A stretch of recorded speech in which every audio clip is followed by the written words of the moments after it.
Bom, pessoal, boa noite para todos. Boa noite. Espero que estejam me ouvindo.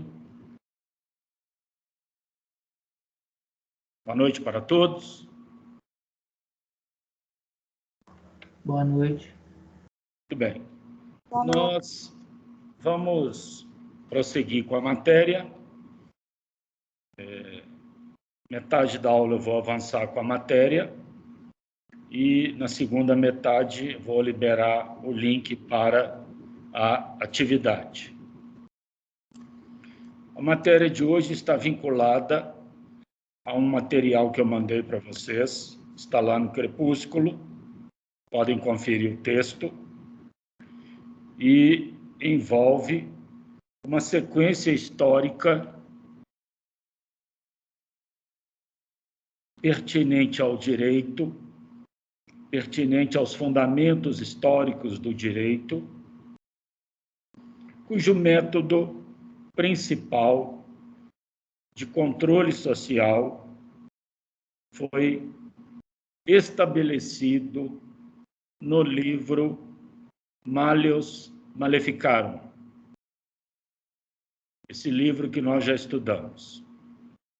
Esse livro ensina uma técnica de controle social que é usada até hoje. Pode-se controlar qualquer minoria com aquele livro. É praticamente uma antibíblia. É um livro de opressão, é o manual de opressão mais clássico. E uma simples alusão, uma simples menção a termos endemoniados, associar qualquer figura ao mal, já produz uma capacidade de controle social. É importante para controlar o inimigo que ele seja demonizado, que ele seja associado à figura maligna. E isso foi ensinado lá no Malleus Maleficarum. Então, pelo Malleus Maleficarum, nós podemos perseguir, como foi perseguido, mulheres, negros, homossexuais, comunistas e qualquer um que possa apresentar um sinal de rebeldia ao sistema imposto. Que fique claro isso, não se esqueçam disso. Bom, nessa sequência, então, que começou lá no Malleus Maleficarum, e dali nós passamos para o racismo, vimos que o racismo tem um discurso maligno, passamos lá pela morte do delegado Firmino, passamos por Quilombo dos Palmares, passamos por Canudos, e em todas essas situações, o Estado foi implacável com as minorias que eventualmente quisessem lhe opor resistência. Ok? O Estado foi implacável com as minorias. Em nenhuma situação histórica, o Estado esteve a favor das classes mais vulneráveis. Em todos os momentos de conflitividade, o Estado esteve a favor da classe dominante. Ele foi feito para isso. E o poder político do Estado se materializa em uma estética do legítimo através dos aparelhos judiciários e do direito, evidentemente. É o direito fabricado pelo Estado que dá a ele uma aparência de legitimidade para que ele possa, através desta aparência, defender a classe dominante e manter enclausurados, perseguidos, mortos, eliminados, famintos, pobres, favelados ao longo da história. Hoje, nessa mesma sequência, nós vamos falar de um movimento chamado cangaço. Nessa mesma sequência, nós vamos falar de cangaço. Há algo de Palmares em Canudos, há algo de Canudos no cangaço, há algo de cangaço nas favelas. Não interessa, o Estado vai caçar essas pessoas e vai matá-las. Que, aliás, está até matando hoje, de uma forma bem sutil, com o principal carrasco sendo aplaudido, fazendo vítimas já na ordem dos 600 mil. Está acontecendo hoje. Antes que eu prossiga, alguém quer falar alguma coisa? Pessoal? Bianca, está me ouvindo? Bianca, está me ouvindo? Estou sim, Carlos.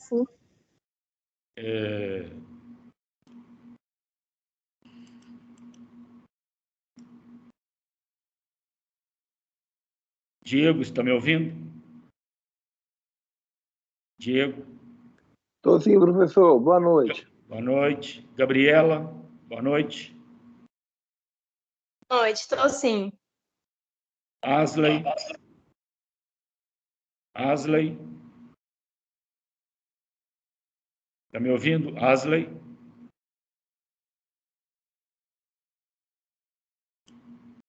Jéssica, está me ouvindo? Estou sim, professor. Boa noite. Boa noite. Laura, está me ouvindo? Laura?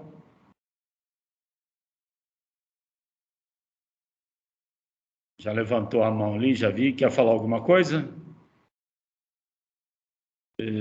Bom, então espero que todos estejam me ouvindo. E vamos prosseguir. Então, eu mandei um texto para vocês hoje para nós discutirmos cangaço. O que tem a ver o cangaço com os nossos fundamentos históricos do direito? Tudo. Tudo. E talvez mais do que vocês possam perceber. Porque o cangaço, ele é fruto, ele é uma retaliação. Professor, não estou conseguindo te ouvir. Pois não?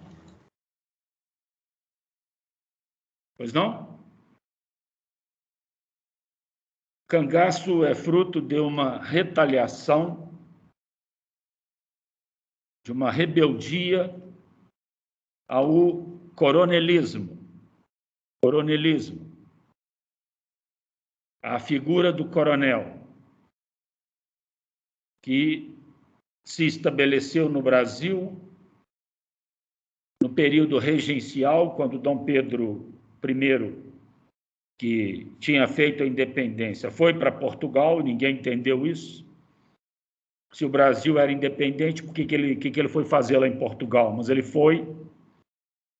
Quando ele foi, a nossa burguesia ficou com medo e criou aqui uma Guarda Nacional.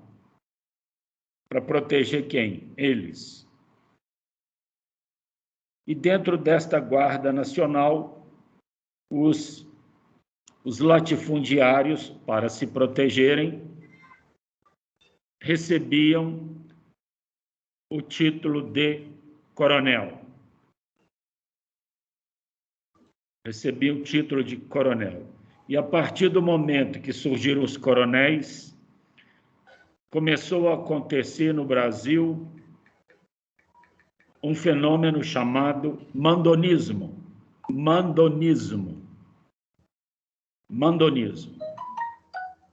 Esse mandonismo, meus caros, foi se acentuando, até acontecer. Pessoal, desliguem o áudio aí, por favor. Esse mandonismo foi se acentuando, e, ao final, ele também foi um dos responsáveis pelo cangaço. Cangaço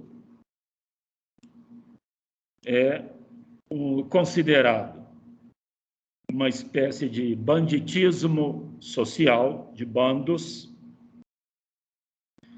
e como os primeiros cangaceiros andavam com as suas espingardas nos ombros, nos moldes de uma canga, eles ficaram conhecidos com esse apelido, pelo jeito que eles carregavam a espingarda.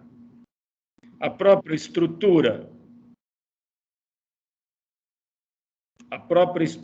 de couro que eles colocavam na cabeça também era para favorecer o jeito que eles carregavam as respectivas espingardas. Depois, eles começaram a andar a cavalo. Mas o cangaço, então, ele começa a surgir como um enfrentamento a esse mandonismo, a um período dos coronéis. E os coronéis contratavam a sua milícia, já havia milícia, hoje tem muito mais, mas naquela época também já havia, que eram chamados jagunços. Os coronéis contratavam os jagunços para tomar terras dos proprietários menores. Proprietários menores sem terra, desabrigados, muitos deles se incorporavam ao cangaço. E as coisas foram piorando, principalmente com a seca que tem como causa, por favor, meus caros, prestem bem atenção nisso. A seca do Nordeste tem como principal causa, lá em meados do século XVI, ou seja, ainda no 1500, quando o gado já não podia ficar na região litorânea por causa das plantações de cana-de-açúcar. Esse gado foi levado para o interior do Nordeste e aqueles senhores latifundiários, desde aquela época, já promovia desmatamento. O desmatamento destas pessoas, as mesmas, gerou um espaço em que a vegetação praticamente não conseguia reagir, porque lá no Nordeste, as altas elevações de montanhas no litoral dificultam a chegada das chuvas. Então, onde desmatou, ficou deserto, desertões. E daí o nome sertão. E daí o flagelo no Nordeste. Quem produziu o flagelo no Nordeste, então nós já sabemos, e continua produzindo. Dentro desse ambiente de flagelo, em que a maioria dos coronéis e depois os respectivos políticos do Nordeste ganharam muito dinheiro com a indústria da seca, é que começam a surgir reações que foram sendo consideradas e receberam o nome de cangaço. Eram bandidos que sejam considerados estranhamente. E isso é um fenômeno que já acontece até hoje. Não existe uma linha nos livros de história chamando esses latifundiários, esses agressores ao meio ambiente desde a época do descobrimento. Não tem nenhuma linha chamando-os de bandidos. O banditismo, como sempre, ao longo da história, ao longo daquilo que a gente estudou, quando verificamos o nascimento da criminalidade, sempre foi um processo de adjetivação das classes baixas. Nós ainda vamos sofrer as consequências, hoje, do desmatamento que essas mesmas pessoas do século XVI, as mesmas, fizeram no Nordeste, já tomando parte do Norte, na Amazônia e no Pantanal. Nós ainda vamos sofrer essas consequências. E essas pessoas vão ganhar dinheiro com o agrocrime. Os latifundiários, ao longo da história do Brasil... Pode usar seu fone? Fone. Pode usar seu fone? Pessoal com o microfone ligado aí, desliga. Pessoal que está com disposição para assistir a aula, coloca no silencioso ou desliga, não atrapalha a aula.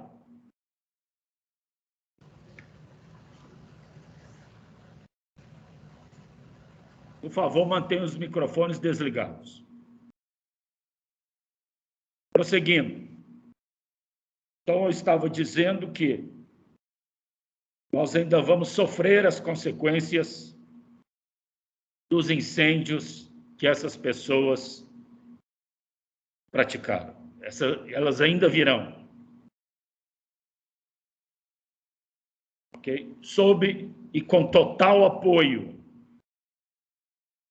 da pessoa que ocupa a presidência, que está a serviço deles, assim como naquela época. Muito bem. Feita essa introdução, a figura do cangaço é um fenômeno social de reação a essas pessoas.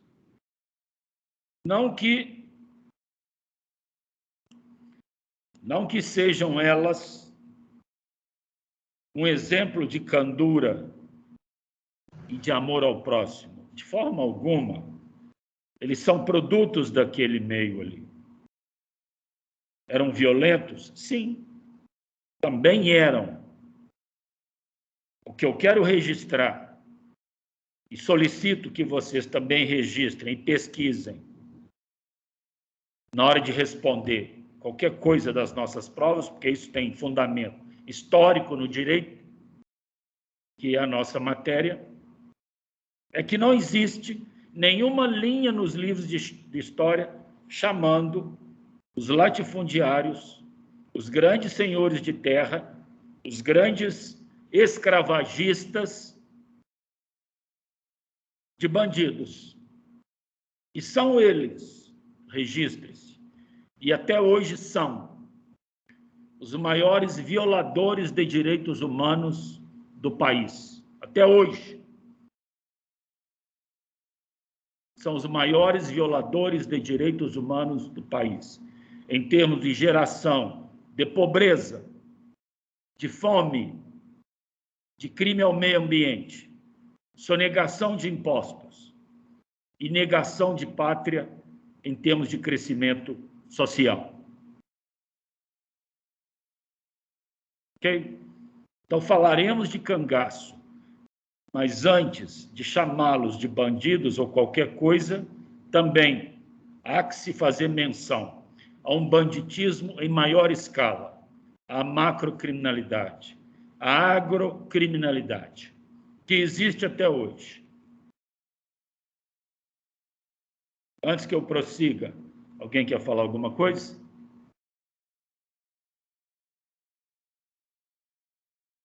Podemos prosseguir?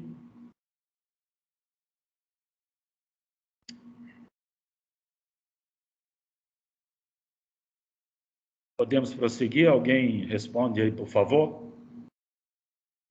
Pode prosseguir. Sim.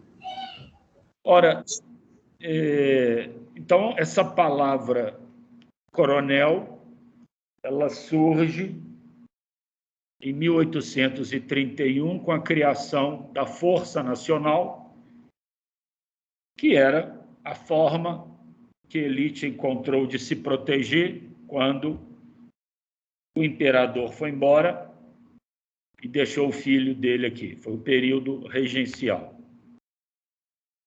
Nesse sentido, é dentro desse cenário de coronelismo que surge um período da história chamado mandonismo. Anotem, mandonismo.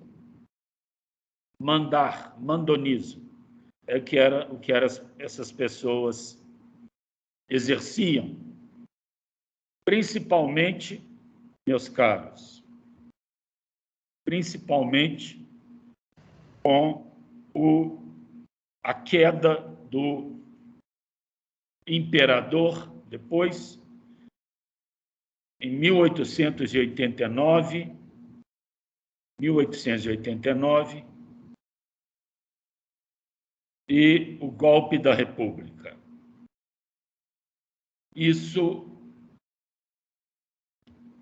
aí foi o ponto-chave para a formação do cangaço no sertão, que não existia sertão, mas passou a existir depois desse desmatamento. Porque se vocês olharem para o mapa, olha para o mapa, vê o Nordeste. Do lado ali do lado do Nordeste, no norte, está a Amazônia. Do lado, porque de um lado tem a Amazônia e do outro lado, sertão.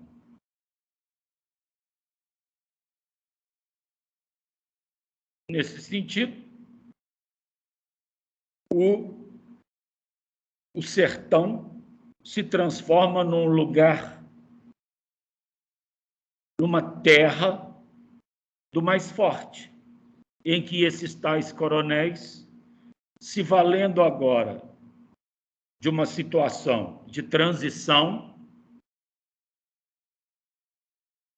acabou a monarquia. Está chegando uma república, ninguém sabe o que é isso. A comunicação é difícil. Essas pessoas sempre fizeram por manter seus escravos na mais absoluta ignorância, dentro de caverna. Ninguém sabia ao certo o que estava acontecendo. Então, nesse cenário, chega uma situação tal em que uma espécie de direito natural de reação começa a levar o homem à sua origem comportamental, fincada em suas bases naturais, ele vai se unir em grupos e vai reagir. Então, as bases do cangaço revelam uma exploração do sertão absurdamente agressiva, criminosa, por parte dos coronéis. Não restando a esta população, ou parte dela, reagir em bandos. Não estou tirando desses bandos o caráter de banditismo. Eu estou reclamando que o caráter de banditismo original, o macrobanditismo, o agrobanditismo, não é mencionado nos livros de história. Que é o verdadeiro crime, e que é o verdadeiro crime até hoje. Até hoje. Dentro dos fundamentos históricos do nosso direito, a forma como a nossa burguesia toma conta do Estado, guardados um ou outro intervalo histórico, revela a forma cruel como ela sempre agiu contra os vulneráveis. A nossa elite, a nossa burguesia, é a mais eficiente do mundo em termos de macrocriminalidade, em termos de manutenção por tão longo tempo, uma situação de escravagismo tão violenta, tão cruel, e mesmo saindo dela, se manter no poder, mantendo-se e ainda mantendo a pobreza em altos níveis, tal qual hoje. Então, a nossa burguesia, ela é provavelmente a burguesia mais eficiente do mundo. Não tem outra tão eficiente.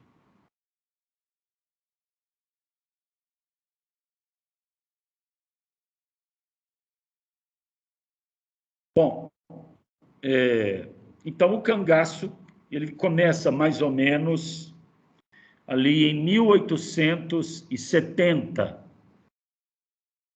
1870, ele já começa a dar sinais, não é?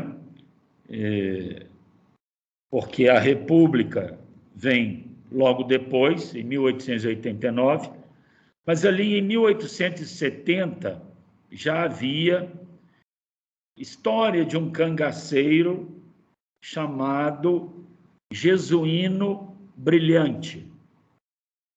Jesuíno Brilhante. Então, parece que Jesuíno Brilhante foi o primeiro cangaceiro. 1870. O último cangaceiro, parece que foi um indivíduo conhecido por Corisco, cujo nome era Cristino Gomes da Silva, mas o Corisco, que morreu em 1940. Ele era do bando, ele era o herdeiro, em tese, de Lampião. Então, Corisco foi morto em 1940. Então, vejam, 1870, 1940. É um período que se narra a existência do cangaço no sertão. Então, o primeiro foi o Brilhante, Jesuíno Brilhante. O último, Corisco, Cristino Corisco. E o mais famoso, evidentemente, todo mundo sabe quem é, Lampião, que morreu em 1938, naquela cilada. 1938, aos 40 anos. Ok? Ora, a questão do cangaço, ela está ligada, se a gente for voltar um pouco na história, se a gente volta lá em 1822, quando da tal independência,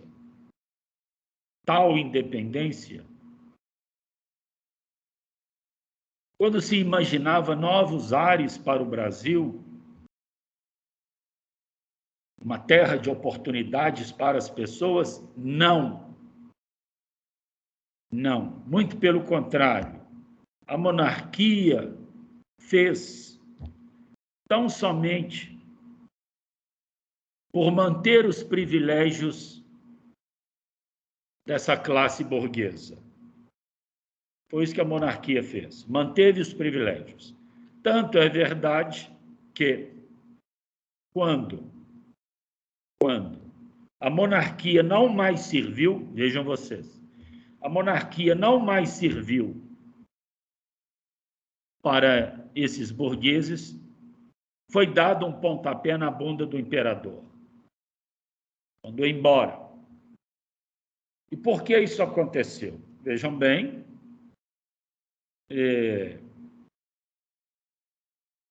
com a independência americana, os americanos, mudaram o foco e passaram a tratar, vocês sabem disso, toda a América como se fosse deles. Então, o Brasil agora estava subserviente a um outro dono, não mais um dono europeu. Tanto verdade que, por causa do período industrial que já estava chegando na Inglaterra, ela, em Inglaterra, resolveu acabar naquilo que ela podia, com as escravaturas no mundo, porque se ela tinha que pagar os trabalhadores no modo capitalista, os países que mantinham a escravidão teriam vantagem na produção, óbvio. Então, para eliminar essa concorrência desleal, a ordem inglesa, referendada pelos Estados Unidos, que também já seguia no mesmo padrão, é acabar com a escravidão, para evitar uma concorrência desleal. Ou seja, se for produzir aqui, que todo mundo pague seus funcionários. Coisa que o Brasil foi relutante em fazer, e com isso nos manteve num avanço para o atraso que talvez até hoje não conseguimos nos recuperar. Até hoje, por conta desse atraso. E parece que quanto mais surge um sujeito que quer nos encaminhar para o atraso, tem mais gente que gosta. Tem mais gente que gosta. Hoje, por exemplo, tem um punhado de gente adorando pagar gasolina nesse preço, pagar carne nesse preço, supermercado tudo caro. Tem gente que está adorando não saber quando que vai aposentar, se é que vai aposentar. Está gostando, achando bonito isso. Fruto de uma ignorância. Fruto de uma ignorância. Simples assim. Certo? Mas essa ignorância, ela deixa de ser ignorância na medida em que esse Estado burguês não tem instituições para combater isso. Se tivesse um Ministério Público forte que cumprisse a Constituição, o crime organizado que está no poder estaria lá até hoje? Claro que não. Então, se o Estado foi construído para servir esse tipo de gente, evidentemente que eles não encontram freios à macrocriminalidade. A própria pessoa que ocupa a presidência hoje está praticando crime eleitoral, porque não trabalha. O sujeito não trabalha, pode olhar a agenda dele lá no palácio. Já está em campanha, ou seja, ilícito eleitoral, já está em campanha, e ninguém faz nada. O que se espera? Como que eu vou criar um mecanismo de entendimento de que aquilo é ilícito e aquilo não é ilícito? Qual a referência que o povo tem de ilícito ou não ilícito? Se não vê essa burguesia defecando na cabeça da lei o tempo todo. Isso está dentro dos nossos fundamentos históricos do direito. Ok? Prosseguindo. Então, meus caros, estávamos dizendo que o cangaço, com banditismo, sem banditismo, ele foi uma reação ao banditismo político, ao mandonismo e os jagunços. Mas, vejam bem, eu não sei se vocês sabem, mas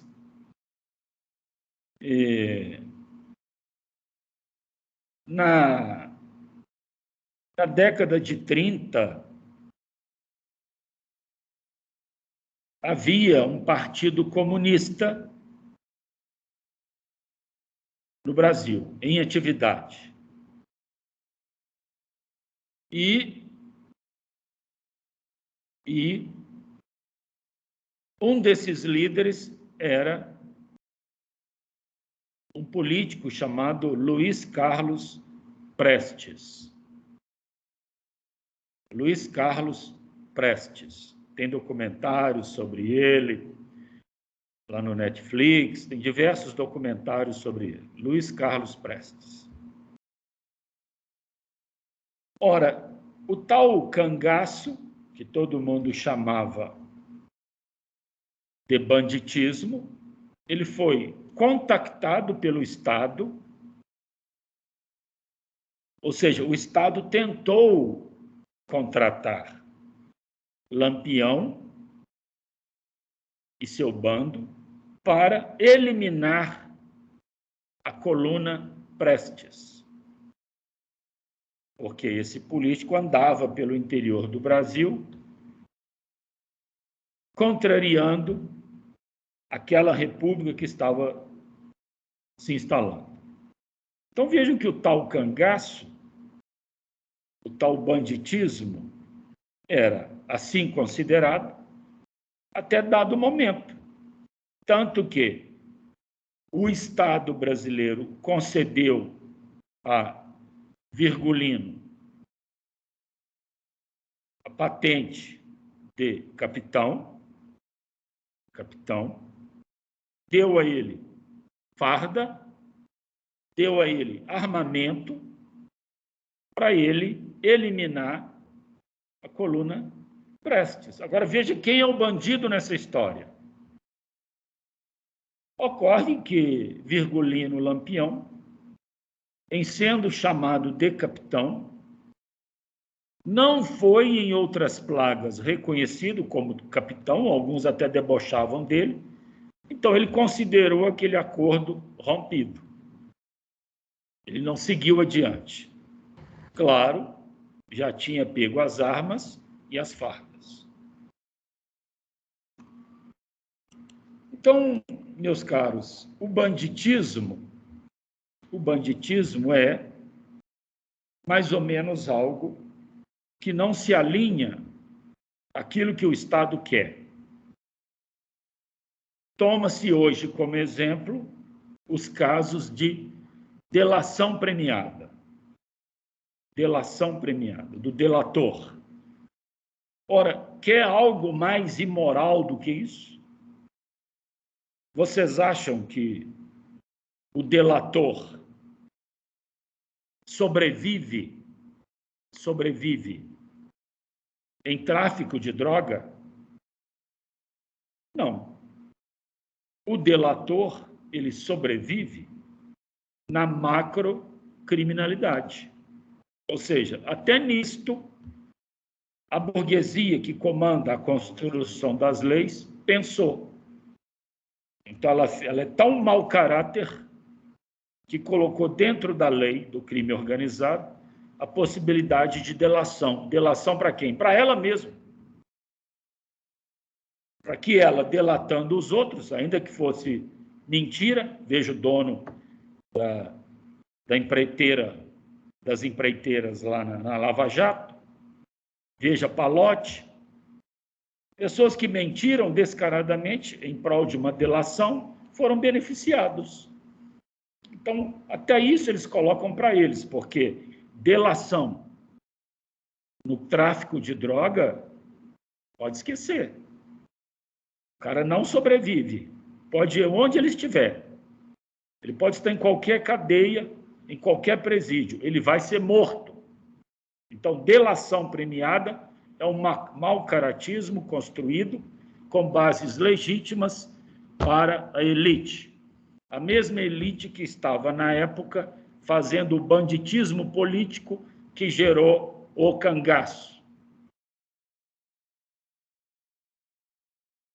Alguém quer falar alguma coisa? Podemos prosseguir? Pode continuar. Bom, é claro que o cangaço piorou e ele teve seu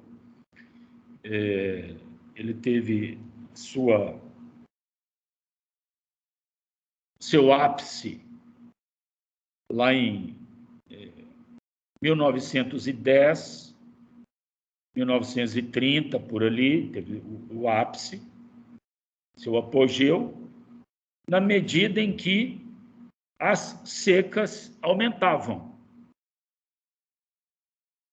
Na medida em que as secas aumentavam, não se esqueçam que quem causou as secas, não se esqueçam. Então, na medida em que as secas aumentavam, o cangaço aumentava, porque as pessoas iam ficando sem terra. Os latifundiários tomavam. As pessoas tinham que se defender.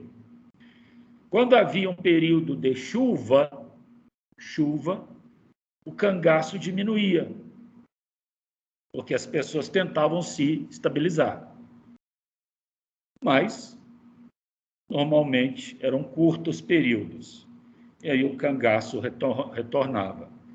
Eu quero lembrá-los que a seca produzida por essas pessoas para colocar gado, gerou o cangaço e gerou até campos de concentração. Campos de concentração para nordestino. Pode ler lá o livro de Raquel de Queiroz, por exemplo, o 15, que ela fala da seca de 1915 e que já havia lá no Nordeste campos de concentração para nordestinos, cujos administradores também desviavam verbas que o governo mandava para esses campos de concentração. É assim, é um nível de criminalidade, o nível de criminalidade dessas pessoas não tem limite. Não tem limite. E quem está acompanhando a CPI da Covid, está acompanhando, nota claramente o nível dessas pessoas. É o mesmo tipo de gente. É o mesmo tipo de gente que separa. Não, aquele é gente de bem e aquele ali é bandido. É o mesmo tipo de gente que tem rede de televisão e separa o jeito das pessoas de pensar e ver o mundo a partir de interesses que lhes atendem. Esse tipo de gente. É esse tipo de gente que está aí sugando a brasilidade. Impede o Brasil de olhar para frente, de respirar. O Brasil é um doente, mantido eternamente doente por essas pessoas. São vampiros que não podem deixar o paciente morrer, porque vivem às custas do sangue deste paciente. São incapazes de gerar riqueza por conta própria. Essa elite. Isso, evidentemente, tem as suas raízes no monopólio da terra. No monopólio da terra. O sujeito toma a terra. O sujeito tem as ferramentas. Ele tem tudo na mão. Como que ele vai administrar isso? Com violência. Ou as pessoas, então, se submetem a essa violência, em alguns casos até entregando a sua própria terra, porque vai reagir como? Qual justiça? Não tem justiça. Justiça é aquilo que o coronel fala que é e pronto, acabou.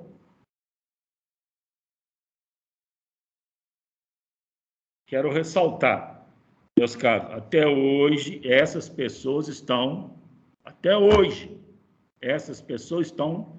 praticando crimes contra o meio ambiente. Até hoje. Até hoje essas pessoas estão eliminando índios. Estão eliminando lideranças sociais. Okay? Até hoje essas pessoas estão financiando movimentos antidemocráticos. Até hoje, as mesmas pessoas.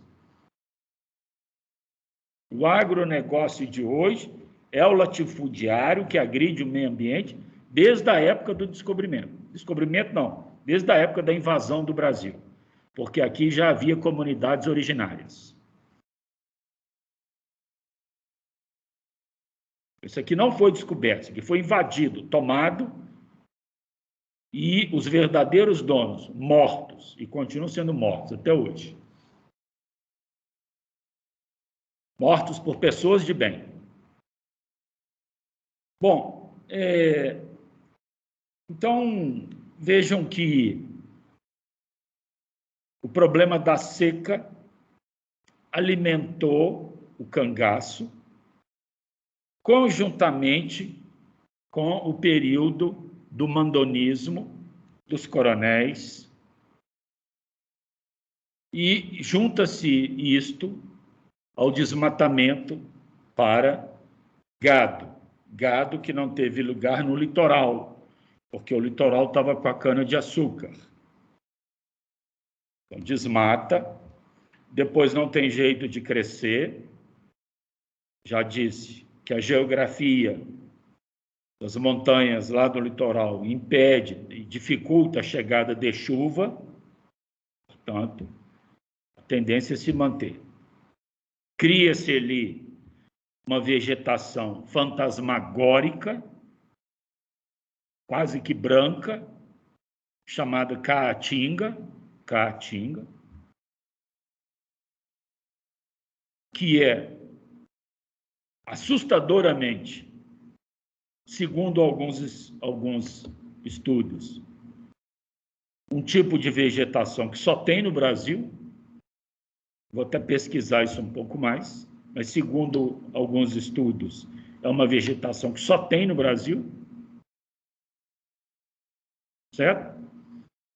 Então, tudo isso fomentou a figura do cangaço. E a seca, evidentemente, fazendo vítimas. Só para vocês terem uma ideia,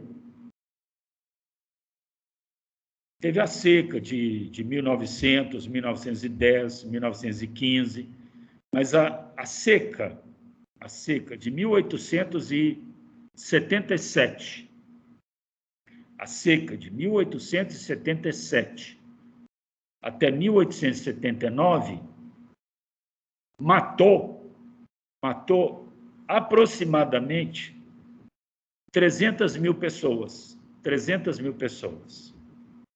Muita gente, né? Muita gente. Mas não é nem metade do que o atual governo já matou hoje, com 600 mil, impedindo, dificultando, negando, falando para não vacinar, etc, etc, etc. Ok? E insiste ainda. Passa vergonha lá fora, né? Não interessa. O importante é que a elite local ganhe dinheiro com essas mortes. É importante que a elite local continue ganhando dinheiro com a morte das pessoas.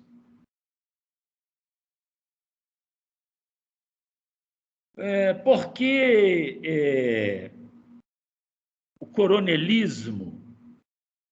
coronelismo não vingou, não teve como ter penetração nos estados de São Paulo, Rio de Janeiro, Rio Grande do Sul, Minas, porque nesses lugares não teve assim um aprofundamento do coronelismo, nem do mandonismo, porque nesses lugares foi possível impedir o monopólio das famílias mediante a instituição de partidos políticos.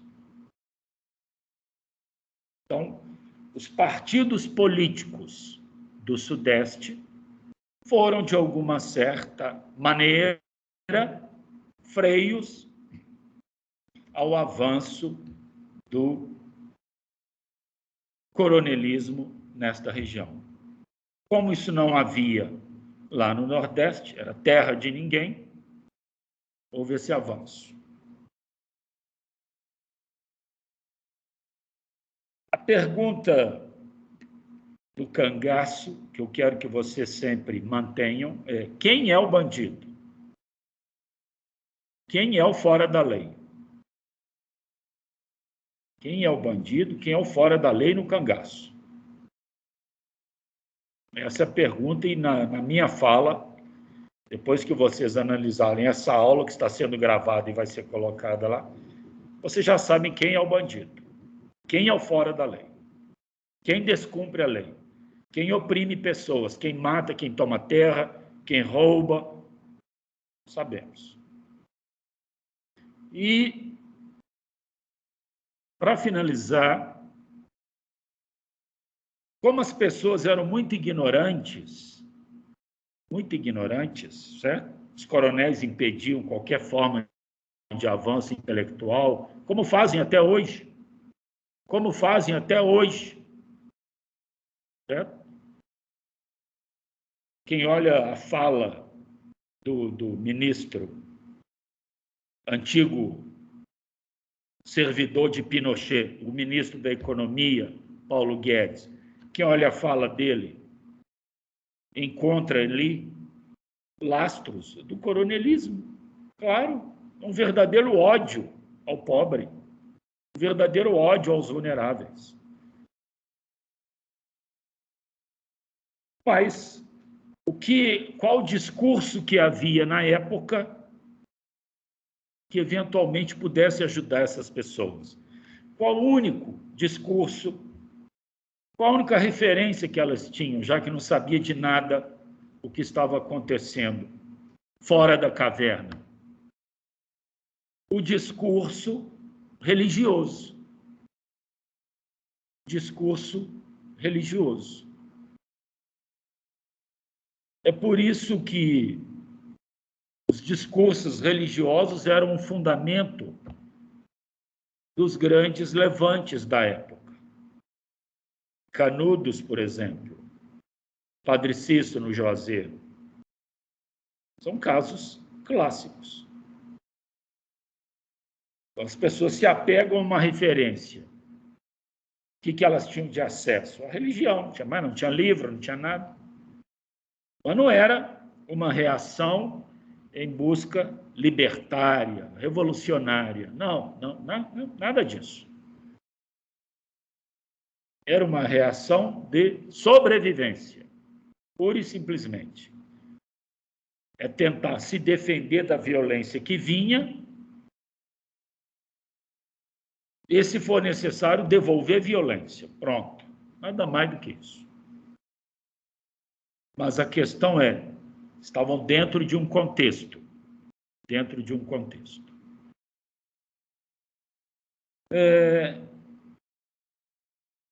E claro que nesse contexto, quando algumas pessoas conseguem, com sua reação,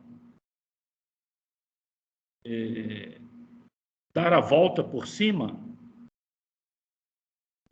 começam a construir algumas comunidades. Isso vem desde Palmares. E por que Palmares incomodava? Porque estava dando a volta por cima. Estava mostrando que existem outras formas de vida. Por que Canudos incomodava? Porque estava dando a volta por cima. Por que o cangaço incomodava? Porque ele viu que as pessoas estavam reagindo. Como o governo trata esses vulneráveis que conseguem dar a volta por cima? Com violência. Com violência e massacre. Esse é o Estado. Essa é a cara do Estado. O Estado que massacra vulneráveis. Principalmente quando os vulneráveis falam para o Estado: nós conseguimos viver sem você. Aí o Estado vai lá e massacra. Nos moldes do pensamento do Deus único. Só pode haver um. Se você está criando outro, eu vou aí te matar, porque eu sou uma pessoa de bem, estou a serviço do meu Deus, e em nome do meu Deus e do amor que eu carrego dentro do meu coração, eu vou ir acabar com a sua raça. Certo? Como sempre fez o cristianismo ao longo da história, envergonhando Jesus. Se tem uma coisa que Jesus deve ter vergonha, é desse tal de cristianismo violento contra as classes baixas. Bom, deixe-me mostrar para vocês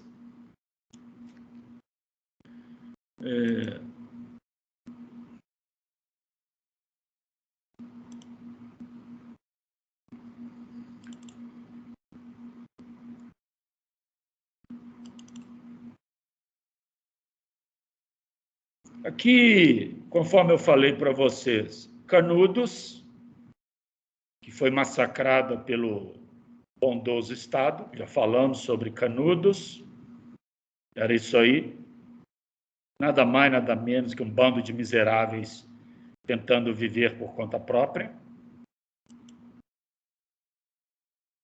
Aí, quando as pessoas já estavam chegando em Canudos, completamente destruído, matou todo mundo. Cangaço, certo? Que há algo de Canudos aqui. Cangaço, carregando tudo, vejam, eles carregavam muitas coisas nos moldes da canga, cheio de coisas. Depois eles conseguiram cavalos, né? Favela, tudo na mesma linha. Favela, cangaço, Canudos, faltou Palmares, mas qualquer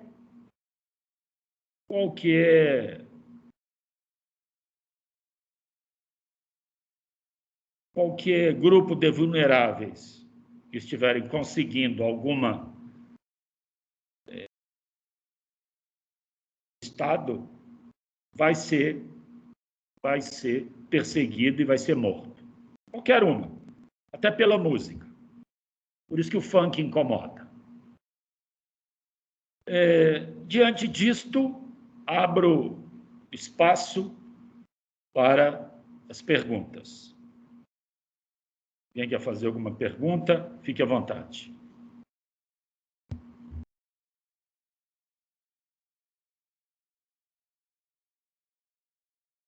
Ninguém? Algum comentário?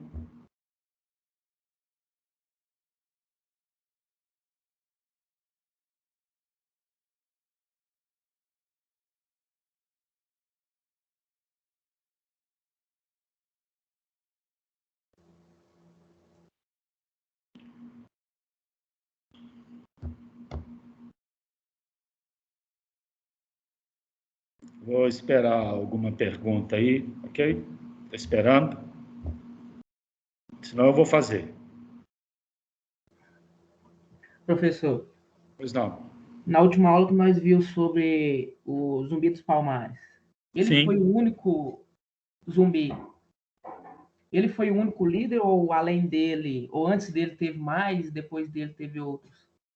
Não, na realidade, antes dele houve o próprio Ganga Zumba, não é? E essas lideranças sempre surgiram. O problema, meu caro, é fazer pesquisa e encontrar essas lideranças. E além de Ganga Zumba, havia outras. Além de Dandara, tinha outras mulheres. Tinha uma mulher, uma imperatriz chamada Ginga. Você quase não vê falar. Esses personagens são riscados da história. O Zumbi A história tem praticamente que ser... foi o mais falado dele, né? O mais famoso. Sim, sim. A nossa história, meus caros, é um rascunho muito mal feito daquilo que o brasileiro realmente é, daquilo que o brasileiro realmente tentou fazer e foi massacrado. Certo? Entendi. Infelizmente. E é por isso que a gente estuda isso nos fundamentos históricos do direito, porque esse poder punitivo encontra na política uma base de legitimidade para produzir um direito mantenedor, conservador desta situação. É isso que nós temos que entender, que às vezes o direito está aprisionado dentro de uma lei. Aquela lei, você lê a lei e você vê que ela está torturando o direito. Ela está amordaçando o direito. São leis que prejudicam os mais vulneráveis. A própria estrutura do Brasil, vamos tomar, por exemplo, nós sabemos que na época da pandemia, você não viu nenhum movimento de empresários para ajudar as pessoas. Em nenhum momento isso aconteceu. E quando a classe baixa tentou fazer isso, pediu vacina, ela foi rechaçada, foi perseguida. É inadmissível um Brasil com uma distância entre ricos e pobres tão grande, provavelmente a maior do mundo, a distância entre ricos e pobres, não tem aqui imposto sobre grandes fortunas. E essas pessoas se acham assim, com a galhardia de falar, colocar roupa verde e amarelo. O sujeito é um sonegador de impostos. É um sonegador de impostos. É um fraudador. Põe roupinha verde e amarelo. Escreve ali: o Brasil que eu quero depende de nós. Entendeu? Então eu tenho que conviver com esse tipo de hipocrisia que evidentemente se projeta na nossa história e que se projeta no nosso direito. Ok? Cuja academia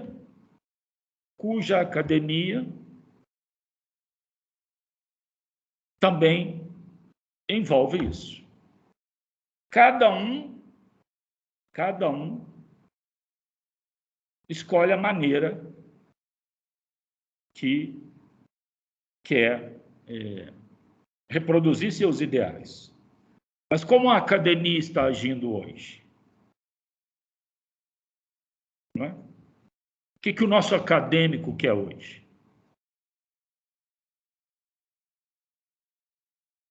Certo?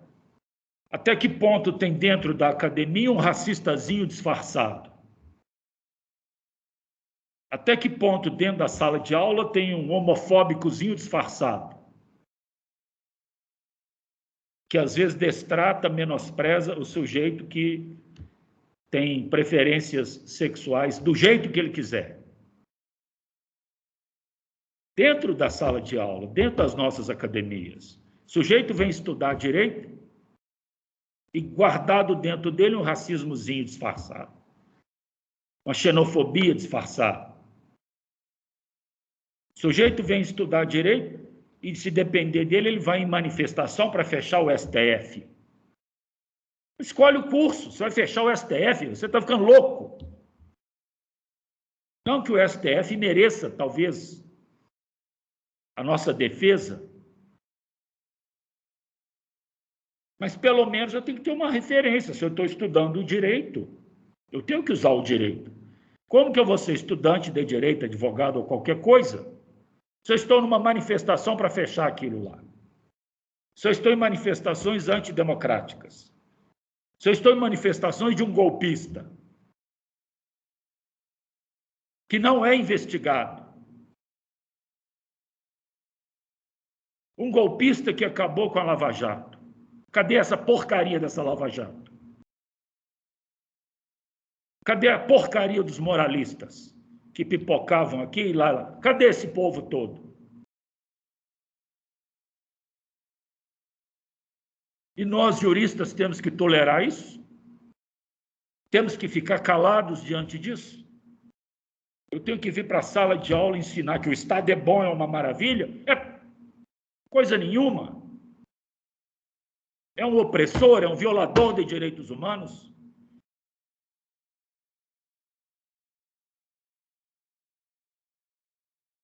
Alguém quer fazer mais alguma pergunta? Senão, vou passar o link da prova para vocês.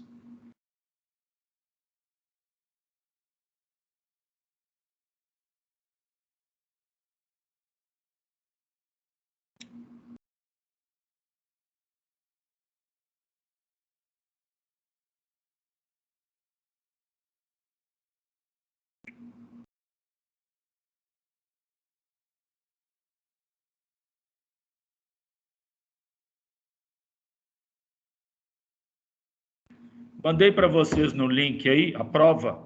Vamos conferi-la, por gentileza. Abram a prova.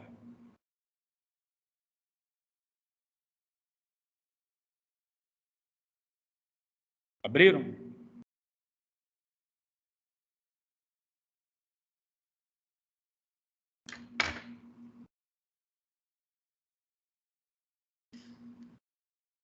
Abriram aí? Sim. Quem respondeu? Quem falou aí? Quem respondeu, por favor? Hein? Sou eu. Você poderia fazer o favor de ler o enunciado da prova, as instruções, por gentileza? Posso sim. Por favor. Fundamentos históricos do direito. Prova oficial 2021. Valor: 1.000 distribuídos em 3 questões. Cada questão deverá ter 10 linhas de resposta, no mínimo. Só um minuto, por favor. Só um minuto, Túlio. Então, meus caros, são 3 questões. 3 questões. Muito embora elas tenham subdivisões, 1 ou 2 subdivisões, eu não quero 10 linhas para cada item. É 10 linhas para o total da questão, entendeu? Por que eu peço 10 linhas? Primeiro, que eu não conheço a maioria. Então, eu não sei como vocês pensam, eu não sei como vocês escrevem. Então, a partir dessas 10 linhas, eu consigo identificá-los em termos de diálogo com as nossas aulas. Por isso que eu peço 10 linhas. Pode prosseguir, Túlio. Entrega até às 8 horas do dia 2/10/2001.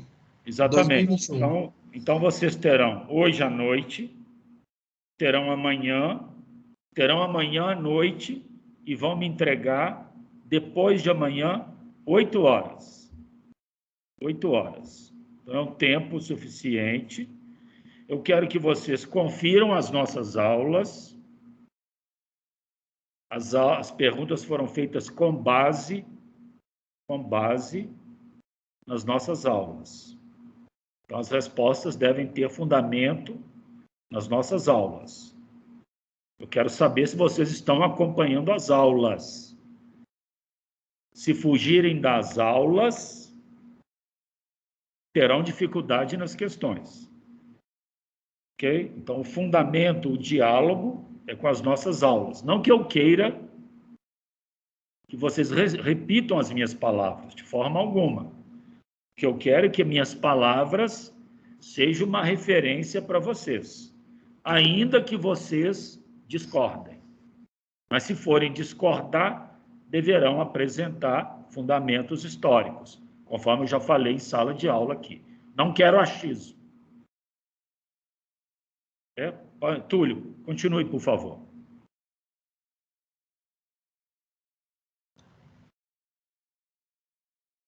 Essa pergunta, Calixto? Continuar com as instruções, por favor. Vou acabar. No caso, acho que eu li até o final já. Já, né? Então, deixa eu ver aqui. Letícia. Letícia. Letícia. Letícia, poder... Quem levantou a mão aí? Quem levantou a mão?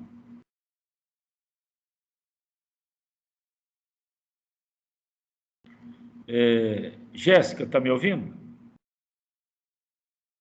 Estou sim, professor. Você poderia fazer o favor de ler a primeira questão, por gentileza? Leio sim. Então vamos lá. O Malleus Maleficarum é um livro de perseguição às mulheres. Essa estrutura de perseguição, usando o argumento da bruxaria, pode sofrer algumas modificações para a perseguição aos negros, aos homossexuais ou qualquer grupo de endemoniados. Como isso é possível? O direito penal pode fazer o papel de um inquisidor? Isso. Conferir na aula de 2/9. Isso. Então, além dessa aula que está aí, depois, quando vocês escutarem essa aula de hoje, também terão uma boa referência. Reflitam. Escrevam bem, mostrem as ideias, para que tenham boas notas. Ok? Por isso que o tempo é mais que suficiente. Não façam nada corrido. Aproveitem a prova para aprender um pouco. Nenhuma dessas questões é uma armadilha, é uma pegadinha. Não tem isso aí. Tem questões para vocês pensarem, pesquisarem com calma. Você pode ler a segunda questão, por favor? Posso sim.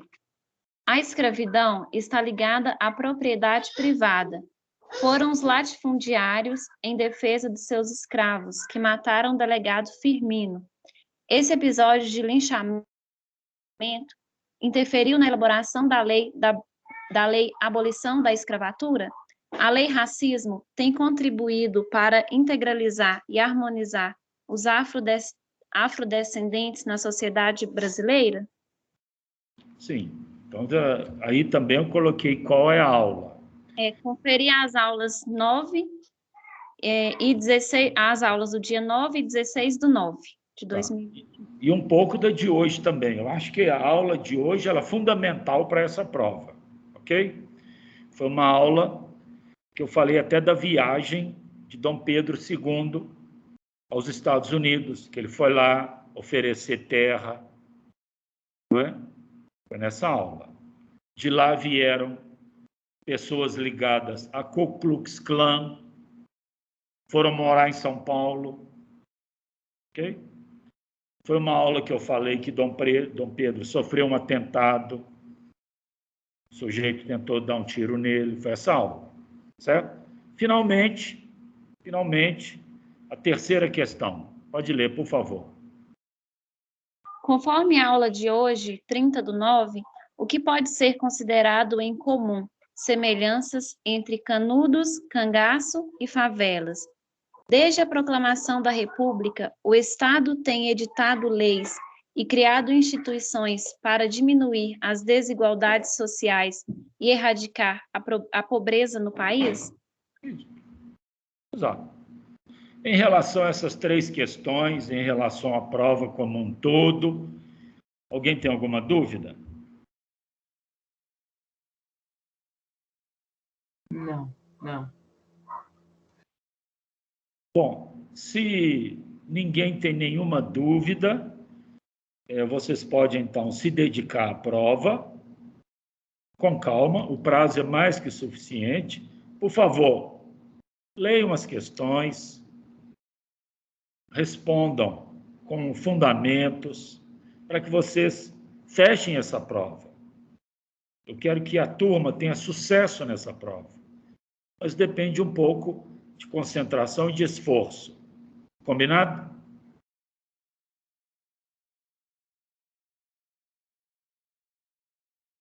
Pessoal? Combinado. Quem não tem mais nenhuma dúvida, não quer falar nada, se quiser pode se retirar da sala. Já pode começar a fazer a atividade. Pode ficar à vontade.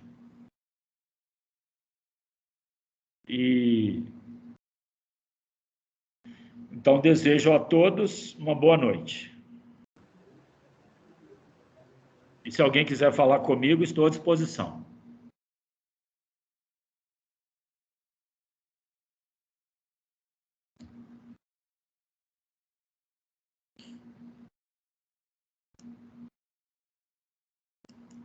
Professor, boa noite.